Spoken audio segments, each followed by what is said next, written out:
ทุกๆชนชาติในโลกนี้ล้วนมีวัฒนธรรมที่เป็นเอกลักษณ์ของตนเอง ภาษา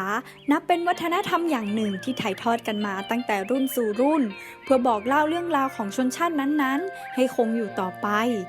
ภาษามงคือวัฒนธรรมที่สะท้อนให้เห็นถึงเอกลักษณ์ของชาติพันธุ์มงเพราะเป็นเครื่องมือในการสื่อสารเพื่อสร้างความเข้าใจระหว่างกันในสังคม และเป็นเครื่องมือแห่งการเรียนรู้ช่วยพัฒนาความคิด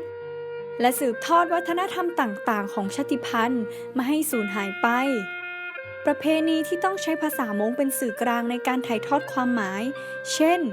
ลุป้าหัว ลุเต้า ลุจ้า คือการกล่าวสุนทรพจน์ในพิธีการต่าง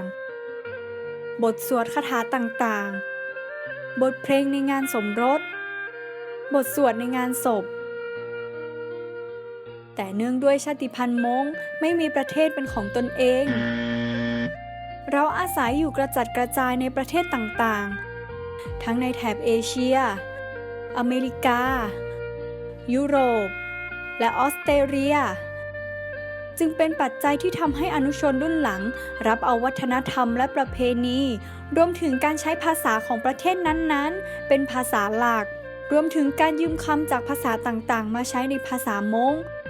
ส่งผลให้ภาษามงถูกลดทอนคุณค่าและความสำคัญลงหลายคนหลงลืมและไม่สนใจเรียนรู้ภาษามงที่เป็นภาษาท้องถิ่นของตนเองซึ่งปรากฏการณ์ที่เกิดขึ้นนี้ทำให้การสนับสนุนให้ลูกหลานมงได้เรียนรู้ภาษามงลดลงและมีแนวโน้มที่น่าเป็นห่วงดังนั้นเพื่อไม่ให้ภาษามงของเราสูญหายลูกหลานมงทุกคนจึงควรตระหนักถึงคุณค่าความสำคัญและหันมาเรียนรู้ภาษามงซึ่งเป็นภาษาแม่ของตนเองให้มากยิ่งขึ้นเพราะภาษาคือวัฒนธรรมการอนุรักษ์ภาษามงจึงเป็นการรักษาวัฒนธรรมมงให้ดำรงคงอยู่ต่อไป